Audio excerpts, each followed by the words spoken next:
how's it going, guys? My name is Rafrox, and today we're going to be reviewing 11 from Season 2. This is an old figure. I had to find it online. You can tell by the somewhat damaged packaging. You got damage here, some creases, but the figure is not damaged, which is alright with me. You get some crap in the back. I didn't even mention the front part. You get the cool cover art of Season 1, apparently. Yeah, this is from Season 2, the Punk 11, or Bitchin'. Which is looking nice from Farlane. It's looking real nice. You get the rest of the wave. You get 11, Will, Mike, upside down Will. He's looking pretty nice. You get nothing much here. Nothing on the bottom, nothing on the sides, not at all, nothing on the top. So let's get this figure out of the packaging. And here's the figure out of the packaging. This figure is looking great. The design, in general, I was very hesitant about it, but continue watching the show of the punk version of her, or the dark version. I don't know. You choose. You get to choose what you call it, but I'm calling it the punk version. I love the design. It's looking great, but there's one defect on this figure, or my copy, that annoys me. We'll look into that in a bit. Check out the defects after we look into the accessories. And here are the accessories. These are looking pretty great. The usual Stranger Things stand, looking real nice, feeling nice and durable.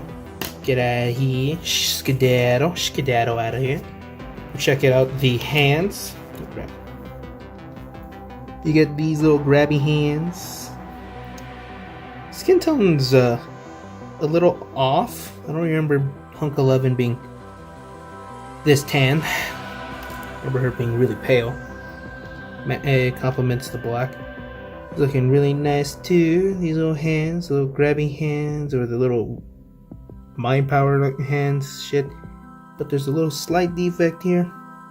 Let me zoom in on that. Yep, there it is. There it is. Nasty.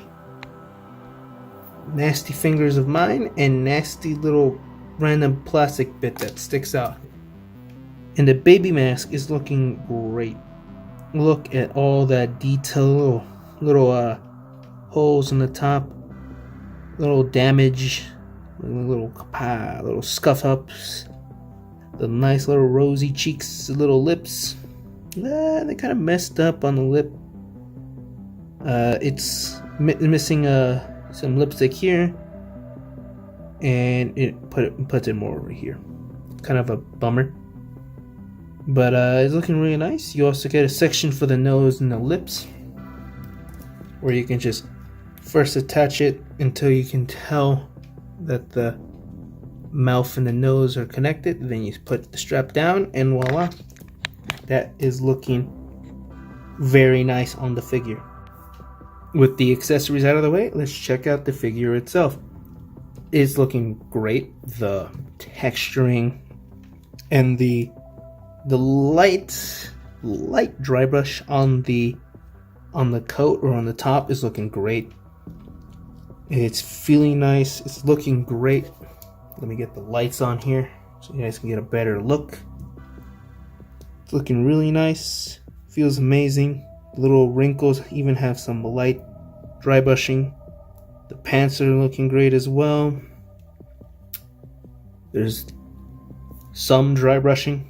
The shoes, you can see all the scuffage and all the damage, and just it makes sense if you actually seen the episode with this outfit.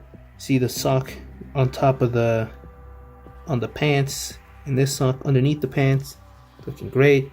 You get this little bracelet, or not bracelet. I don't know. I think it's like a bandana tied on the wrist, but they missed some paint here because it looks like wrinkles rather than skin. So it looks like her skin was being squished. You get this part going a little more further in. The hands are looking again great. The face, at first glance, you're probably looking at it and you're wondering what the hell this is. At first glance, it looks great, but there is a defect. You can see the blood going out of her nose. That's fantastic. Look at this. She's looking forward. Alright? Looks great. Now, on this one, she's looking up. At first, it looks great. But if you actually start looking into it, the eye is a little warped. She is looking directly at the viewer and looking up. That's a big... That's not looking great. Look at that. Look. You see, there's still white on that one, and there's no white underneath in the bottom. But even with the hair and everything else, that just looks goofy. And the skin tone completely changes from the arms and the neck. They're pretty similar, and then it just changes through the head and the neck. I think I can fix the eye. I can really fix it if I really want to.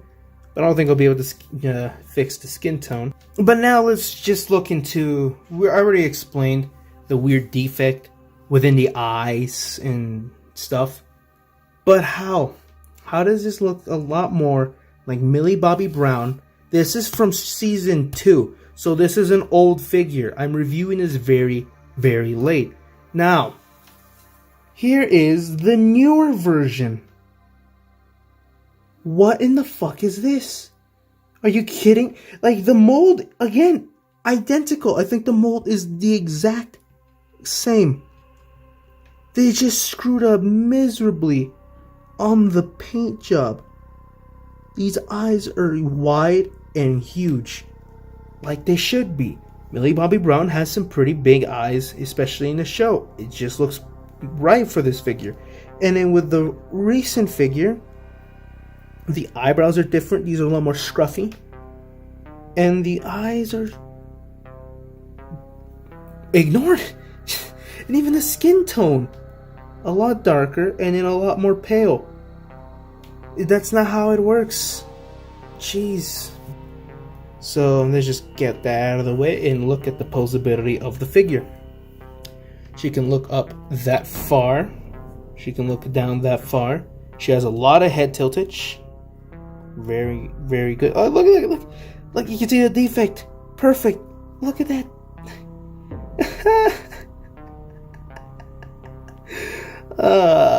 Luckily, I can try to fix that. She can look in her left and her right. It's looking great. Her arms can move out that far. A full 360. Single jointed elbows, but they are on a swivel. But they're like under 90 degrees in bend, which is pretty shit. Her wrists can move down and up. If you hinge it or rotate it just right, you get side-to-side movement and a swivel there and another swivel on the end. But it's not really that necessary. There's no joint like Hopper. There's no crunch. There's a very light waist swivel. Just let me show you. This is not weird. It's just it is weird, but okay. You can't really tell by the lighting, but there is a split. But how this is molded to the front and the back is non-existent with this little flap, then you can't really move it. It's kind of annoying, but meh. She can kick out that far. She can move back or kick back that far. She has a pretty good spread on the figure. She has single jointed knees, and there's a swivel on the knee, which is pretty nice. Her ankles can move up and down. A nice, really nice ankle pivot, and a swivel right there, like a ball joint. Look at that, it's a ball joint. Figure's coming right between 6.5 inches and 6 inches tall, which is a pretty tall figure if you ask me. Season 3 11. Season 3 Hopper. This is looking really nice side by side. And Donald Duck. I feel free, motherfuckers. Oh, yeah, boy.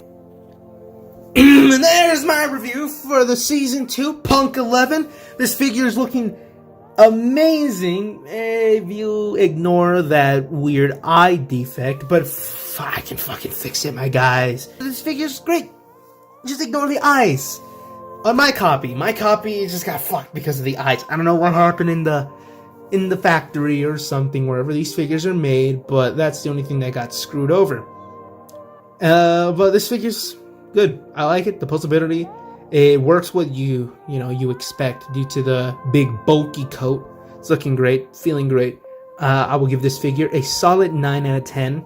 It would have gotten a 10 if it had another head sculpt. I would have loved a yelling, screaming 11 to represent the last final scene, as you're clearly, as I'm clearly trying to do. But she doesn't have a yelling, screaming face that's pushing back the Mind Flayer into the goddamn portal. That bastard.